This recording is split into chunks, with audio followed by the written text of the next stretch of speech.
السلام علیکم ناظرین کرام۔ سننے میں آ رہا ہے کہ کرلس عثمان میں صوفیہ کے بعد اب ارطغرل اور ایانکولہ کی بھی واپسی ہونے جا رہی ہے۔ آج کی ویڈیو میں کرلس عثمان اور سلطان محمد فاتح کی بات کریں گے۔ پہلے ٹریلر پر بات ہوگی صوفیہ کیا، کیوں اور کیسے، ان جیسے سوالات کی جوابات بھی تلاش کریں گے۔ بات یہی تک نہیں رکے گی، مزید تمام پوائنٹس پر بھی بہت تفصیل سے بات کریں گے۔ چلیے آج کی دلچسپ اور مزیدار گپ شپ شروع کرتے ہیں، مگر اس سے قبل ویڈیو کو لائک شیئر کر دیجئے، اور اگر آپ ہمارے چینل پر نئے ہیں تو چینل کو سبسکرائب بھی ضرور کر لیجئے۔ آنے والے قسط کا سب سے بڑا سرپرائز سامنے آ چکا ہے۔ یہ خبر ہمارے پاس لیک شدہ تصاویر کے ساتھ پہلے بھی آ چکی تھی، یعنی پچھلے ہفتے ہی ہمارے پاس یہ خبر آ چکی تھی، لیکن تحقیق کر کے ہی بات آپ تک پہنچانے کا ارادہ تھا، مگر تمام اندازوں کے برخلاف آنن فانن صوفیہ کو سامنے لایا گیا ہے اور ٹریلر میں ہی دکھا دیا گیا ہے۔ یوں ہمارا سرپرائز ہی رہ گیا ہے۔ اس خبر کے ساتھ 2 تصویریں اور ایک ویڈیو بھی لیک ہوئی تھی، یعنی پچھلے ہفتے کی بات بتا رہا ہوں کہ پچھلے ہفتے جب یہ خبر لیک ہوئی تھی تو تب 2 تصویریں اور ایک ویڈیو بھی ساتھ میں لیک ہوئی تھی۔ ویڈیو تو وہی تھی جو ٹریلر میں دکھائی گئی ہے، جس میں صوفیہ مڑ کر خنجر پھینکتی بھی نظر آ رہی ہے۔ باقی رہی 2 تصویریں تو وہ آپ آنے والے قسط میں دیکھ سکیں گے۔ یہ ہو سکتا ہے کہ دوسرے ٹریلر میں بھی وہ کچھ دکھا دیا جائے۔ یہ تصویریں ایک عیسائی قبر کی یا عیسائی قبرستان کی ہے، جس میں صوفیہ کسی قبر کے پاس بیٹھی بھی نظر آ رہی ہے۔ اس کے ساتھ اس کی خادمہ بھی موجود ہے، جو آنے والی قسط میں پہلی بار نظر آنے والی ہے۔ خیر، اب سوال یہ ہے کہ صوفیہ کیسے واپس آئی ہے؟ تو یہ تو مر گئی تھی بظاہر وغیرہ وغیرہ۔ تو چلیے آپ کو تمام تفصیلات سے آگاہ کرتے ہیں۔ اگر آپ کو یاد نہیں ہے تو ہم یاد دلا دیں گے۔ کرلس عثمان کے پہلے سیزن میں صوفیہ ایک ویلن کے طور پر سامنے لائی گئی تھی۔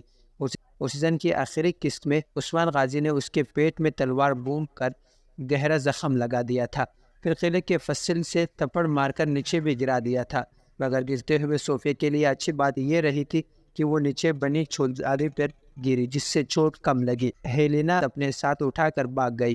اس وقت خبر یہ تھی صوفیہ کو اگلی یعنی دوسرے سیزن میں واپس لایا جائے گا، اور یہ کہ اس کا کردار مزید مضبوط ہوگا اور یہ عثمان غازی کو مزید نقصان پہنچاتی بھی نظر آئے گی۔ مگر ہوا یہ کہ صوفیہ کا کردار نبھانے والی یہ خاتون اس دوران امید سے ہو گئی، اور یہ اس کا دوسرے سیزن میں آنا تقریباً ناممکن ہو گیا، اور پھر اس کے بعد تو تاخیر پر تاخیر ہوتی چلی گئی۔ دلچسپ بات یہ بھی ہے کہ ان چند سالوں میں اس خاتون نے کسی دوسرے ڈرامے میں کام بھی نہیں کیا، جس کا مطلب ہے کہ کرلس عثمان کے ساتھ ساتھ اس کا معاہدہ چلتا رہا۔ اب سیزن 6 میں جب ریٹنگ سر کے بل پاتال میں گرتی چلی جا رہی ہے تو محمد بزدار نے صوفیہ کو جھاڑو پوچھا مار کے سجا کے پھر سے ناظرین کے سامنے پیش کر دیا ہے۔ لیکن بات اگر ریٹنگ کی ہے تو ہمارا خیال ہے کہ جب تک کہانی تبدیل نہیں کی جاتی، یعنی جب تک اصل مسئلہ حل نہیں کیا جاتا، کہانی بہترین نہیں کی جاتی اور تاریخی کرداروں کو اہمیت نہیں دی جاتی، اور عثمان غازی کے سامنے یعنی جو شخص یہ کردار نبھا رہا ہے براکوز جیوت، تو پوری کہانی میں عثمان ہی چائے رہتا ہے۔ تقریباً 80% سے زیادہ ڈائیلاگ ہیرو یعنی عثمان غازی ہی ادا کرتا ہے، اور جو شخص اس کے مقابلے میں زیادہ بہتر یا لوگوں کو پسند آنے لگے، بہت زیادہ اس کی ہائپ بڑھنے لگے، تو اس کو ڈرامے سے غائب کر دی جاتا ہے، نکال دیا جاتا ہے، چاہے اس کے لیے معاہدے کی خلاف ورزی ہی کیوں نہ کرنے پڑے۔ تو جب تک یہ معاملات جب تک ان چیزوں کو ٹھیک نہیں کر لیا جاتا، تب تک ریٹنگ بہتر نہیں ہو سکتی، اور یہی وجہ ہے، یہی وہ چیز ہے جو ہم نے آپ کو گنوائی ہے۔ تو انہی کی وجہ سے لوگوں کی دلچسپی بھی ختم ہوتی جا رہی ہے۔ بہرحال اب صوفیہ یا پھر صوفیہ جیسی کسی چیز کی آمد ہو گئی ہے۔ یہ جو ہم نے لفظ استعمال کیا ہے صوفیہ جیسی کسی چیز، تو اس کا ہم آپ کو ابھی بھی سمجھاتے ہیں کہ یہ لفظ ہم نے کیوں استعمال کیا ہے۔ ہمارا خیال ہے کہ آنے والی یہ خاتون سیزن 1 کی صوفیہ نہیں، بلکہ یہ اس کی ہم شکل ہے، یا پھر یہ کہ اس کی کوئی جڑواں بہن ہے۔ اس کا سب سے مضبوط ثبوت وہ تصویر ہے، یعنی وہ لیک شدہ تصویر ہے جس کا ہم نے ابھی آپ کے سامنے ذکر کیا ہے، جس میں صوفیہ قبر کے پاس بیٹھی ہوئی نظر آ رہی ہے، یا پھر عیسائی قبرستان میں۔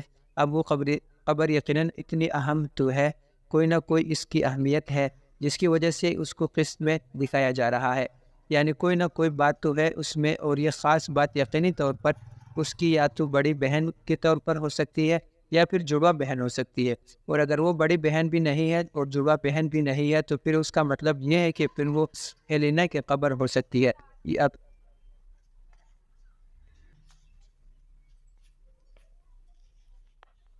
اس کی یا تو بڑی بہن کے طور پر ہو سکتی ہے یا پھر جڑواں بہن ہو سکتی ہے، اور اگر وہ بڑی بہن بھی نہیں ہے اور جڑواں بہن بھی نہیں ہے تو پھر اس کا مطلب یہ ہے کہ پھر وہ ہیلینا کی قبر ہو سکتی ہے، یا پھر یہ سیزن 1 میں اس کی ہیلینا خاتمہ تھی جو اس کو آخر میں اٹھا کر بھاگ گئی تھی، اور پھر یہ کہ اس کو نکولا نے کہا کہ چلو جنگل میں چلو، تو پھر اس کے بعد وہ کہانی سے ہی غائب کر دی گئی، تو اسی ہیلینا کی اعظم میں ذکر کر رہا ہو تو یا تو وہ ہے یا پھر یہ کہ سیزن 1 میں ایک اور بابے کی آمد بھی ہوئی تھی جس نے عثمان غازی کو بہت کپایا تھا اور بڑا تلفایا بھی تھا، بڑی تکلیفیں و تکلیفیں دی تھی، تو اسی شخص کی قبر بھی ہو سکتی ہے۔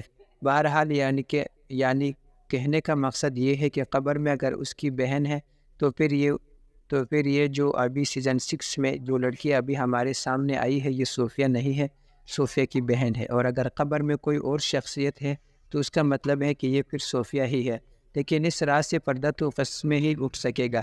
اگر یہ صوفیہ ہی ہے تو سوال یہ ہے کہ پھر یہ بچ کیسے گئی؟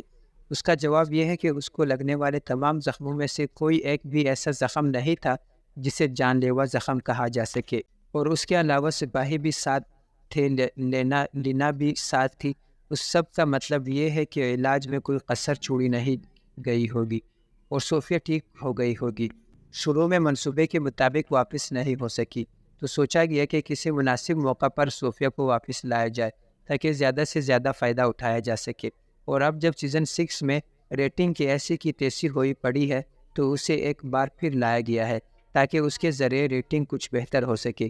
صوفیہ نے آتے ہی 22 سنگور کا خاتمہ کر دیا ہے اور 22 سنگور کے ساتھ ہی ارطغرل غازی کے تمام نشانیاں مٹ گئی ہے۔ اگر آپ کو یاد ہو تو سیزن 2 میں جب ارطغرل غازی کی واپسی ہوئی تھی تو 22 سنگور ان کا دست راست رہا تھا۔ آج کی دوسری خبر کافی دھماکے دار ہے اور آپ کو بہت پسند بھی آنے والی ہے، اگرچہ تحقیق شدہ نہیں ہے، اس کی تحقیق کی جا رہی ہے اور ممکن ہے کہ صوفیہ والی خبر کی طرح یہ بھی اچانک درست ثابت ہو جائے، سو آپ سے شیئر کر دیتے ہیں۔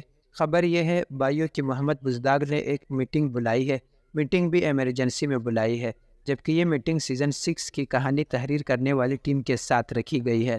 اس میٹنگ میں ظاہر ہے کہ ان کی بیگم صاحبہ بھی شریک رہی ہوگی، خواتین کی بات چیت اور واقعات وغیرہ کی نگرانی انہی کے پاس ہے۔ اس میٹنگ میں 2 افراد مزید واپس لانے پر غور کیا گیا ہے اور مقصد کرلش عثمان کی ریٹنگ کو بہتر سے بہترین کرنے کا ہے۔ جن 2 افراد کو واپس لانے کا طریقے سے پر غور کیا گیا ہے یا طریقے تلاش کرنے کا کہا گیا ہے، ان میں سے پہلی شخصیت آپ کی جانی مانی شخصیت ارطغرل غازی ہے۔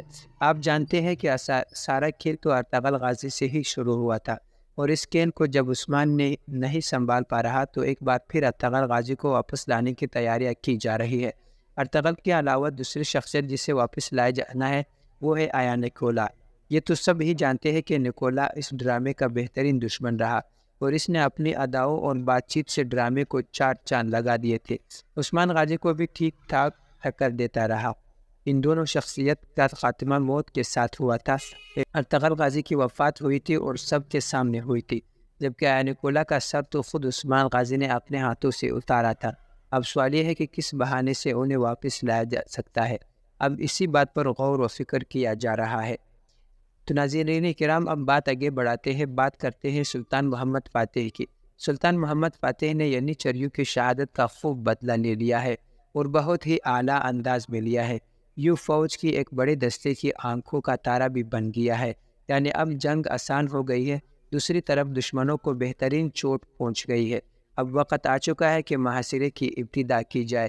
سلطان محمد فاتح تیاریاں مکمل کر چکا ہے اور آنے والے 1 یا 2 قسطوں کے بعد محاصرہ شروع ہو جائے گا۔ تو ناظرین کرام، اگر ویڈیو آپ کو پسند آئی ہے تو لائک کریں، شیئر کریں اور سبسکرائب کریں۔